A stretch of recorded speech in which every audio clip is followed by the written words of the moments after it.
Hello, bachcho. Let's read this question. So this question says, a 20 centimeter long capillary tube is dipped in water. The water rises up to 8 centimeter. If the entire arrangement is put in a freely falling elevator, the length of the water column in the capillary tube will be, okay.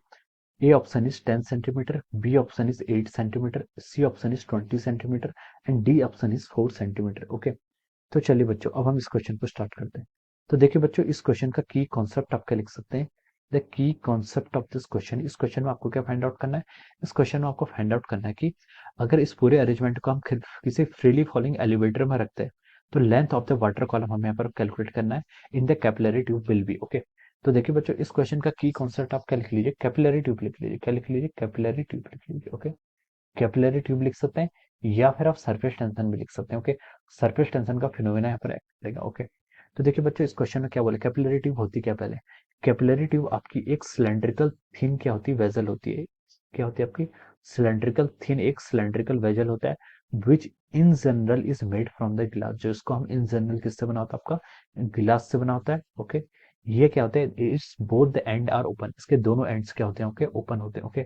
तो देखिए अगर हम इसको किसी water में या फिर किसी लिक्विड में डिप करें, क्वेश्चन के अकॉर्डिंग हम वाटर में डिप कर रहे हैं, ओके। तो देखिए अगर हम इसको वाटर में डिप करते हैं तो कैपिलरी ट्यूब का एक्शन क्या होता है, कैपिलरी ट्यूब करती क्या है, कैपिलरी ट्यूब ये करती है जो इसमें वाटर होता है, वाटर का लेवल क्या होता है उसमें राइज करने लग जाता है, क्या करता है हमें, वाटर का लेवल इसमें आपके कर जाता है, राइज करने लग जाता है, ओके।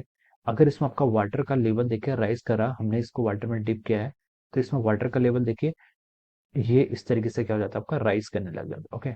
तो देखिए किसी लेवल तक ये चला जाता है, मान लीजिए आपकी up to a height h, h height तक क्या कर रखा है इसने यहाँ पर, राइज हो गया आपका वाटर का लेवल, ओके।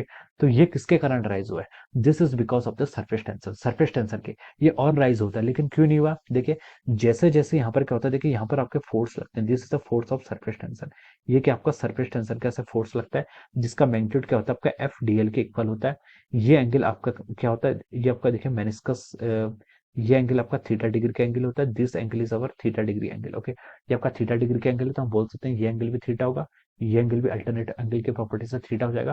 तो हम बोल सकते हैं यहाँ पर से जो आपका अपर डायरेक्शन में फोर्स लग रहा है वो कितना लग रहा है आपका F D l cos theta, okay. तो ये फोर्स आपका बढ़ता रहता है, इसको कौन बैलेंस करता है, this is balance by the weight m g, ये आपका एम जी फोर्स होता है, जो वेट होता है, वेट ऑफ द लिक्विड, ये क्या करता है बैलेंस करता है, इसलिए हम बोल सकते हैं देखिए ये अगर देखिए mg, अगर आपका मास के अगर mg ये वेट लेस होगा तो ये आपका और ऊपर तक क्या करेगा, आपका राइज करते जाता है, ओके। तो this is balance by the mg, ये क्या होता है आपका mg इसको बैलेंस करता है, ओके। तो देखिए ये क्या होगा f, ये क्या आपका f सॉरी ये आपका s होता है, ओके, दिस इज s, ये sdl, sdl इसको हम क्या बोलते हैं आपका फोर्स बोलते हैं, ओके। ये sdl, sdl क्या आपका sdl आपका देखिए एस डी एल, देखिए आपको सरफेस टेंशन का जो फोर्स होता है उसको हम क्या लिखते हैं एस इंटू डी एल, यही तो फॉर्मूला होता है सरफेस टेंशन के फोर्स का, okay. S into L, D L क्या हो सकता है, डी एल अगर आपका लाइन एलिमेंट है तो उसके लिए लेंथ हो जाएगा। अगर आपका देखिए जैसे यहाँ पर कैपिलरी, कैपिलरी में क्या हो जाएगा आपका ये क्रॉस सेक्शन यानी कि इसकी सरकमफेरेंस 2 पाई आर हो जाएगा, ओके। तो इस तरीके से हम इसको यहाँ पर डिफाइन कर सकते हैं, ओके। तो देखिए ये कितना होगा आपका एस, एस के आपका surface tension into D L, D L यहाँ पर कितना हो जाएगा आपका 2 पाई आर इंटू वाटर है तो कॉस जीरो की वैल्यू 1, वाटर के लिए थीटा की वैल्यू 0 हो जाती है, okay. It is equal to mg, mg क्या आपका मास, मास क्या आपका मास आपका डेंसिटी इंटू वॉल्यूम, वॉल्यूम को क्या लिख सकते हैं इस केस में हम इसको पाई आर स्क्वायर इंटू एच जो आपका लेवल राइज हुआ है इंटू जी, ये हम यहाँ पर से ऐसे लिख सकते हैं, ओके।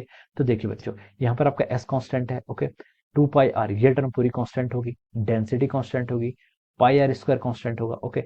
हमें यहाँ पर रिलेशन पूछा कि एच और जी के बीच में रिलेशन बताना है, ओके। तो ये सारी टर्म अभी के लिए आपकी कांस्टेंट होगी, तो हम बोल सकते हैं देखिए यहाँ पर से जो आपका एच जी है, यहाँ से हम क्या लिख सकते हैं आपका एच जी ये क्या हो जाएगा आपका कांस्टेंट हो जाएगा, एच और जी क्या हो जाएगा कांस्टेंट हो जाएगा, ओके। तो देखिए बच्चों इसमें एक्चुअली होता क्या है, देखिए अगर आपका क्या होता है, अगर आपकी देखिए यहाँ पर हाइट इंक्रीज होती है, अगर आप क्या करते हैं देखिए अगर आपकी जैसे जैसे आपकी हाइट इंक्रीज होती है, ये वेट बैलेंस केस होता है वाटर, ओके। जैसे जैसे आपकी हाइट इंक्रीज होती है वैसे वैसे आपका वेट बढ़ता है, तो जैसे जैसे आपका वेट बढ़ेगा तो हम बोल सकते हैं कि h d l cos theta क्या होता है, ये आपका जो क्या है force due to surface tension, ये क्या हो पाता है आपका बैलेंस हो पाता है, ये क्या हो पाता है आपका बैलेंस होता है, ओके।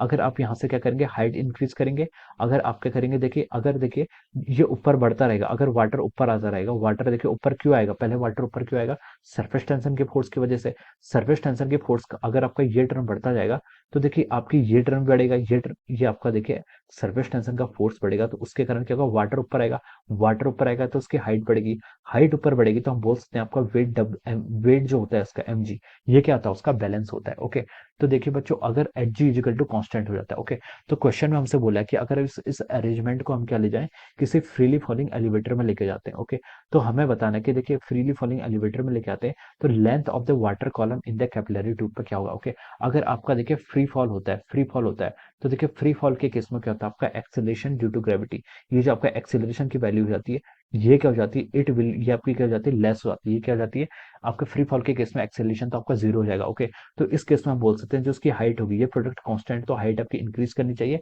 तो हाइट आपकी क्या हो जाएगी, इंक्रीज होगी। हाइट मैक्सिमम कहाँ तक इंक्रीज हो सकती है, वाटर का लेवल मैक्सिमम कहाँ तक जा सकता है, जितनी इस कैपिलरी ट्यूब की क्या होगी, आपकी लेंथ होगी। ओके, तो हम बोल सकते हैं इसमें जो मैक्सिमम होगा, जब आपको इसको एलिवेटर के अंदर रखेंगे, एलिवेटर के अंदर क्या होगा, आपके फ्री फॉल की कंडीशन होगी, वहां पर आपका एक्सेलरेशन कितना हो जाएगा, जीरो हो जाएगा। ये क्या करेगा, वेटलेसनेस फील करेगा, क्या करेगा, आपका वेटलेसनेस फील करेगा। ये प्रोडक्ट लेकिन कांस्टेंट है, तो ये टर्म घटेगी तो आपका हाइट को क्या होना पड़ेगा, इंक्रीज होना पड़ेगा।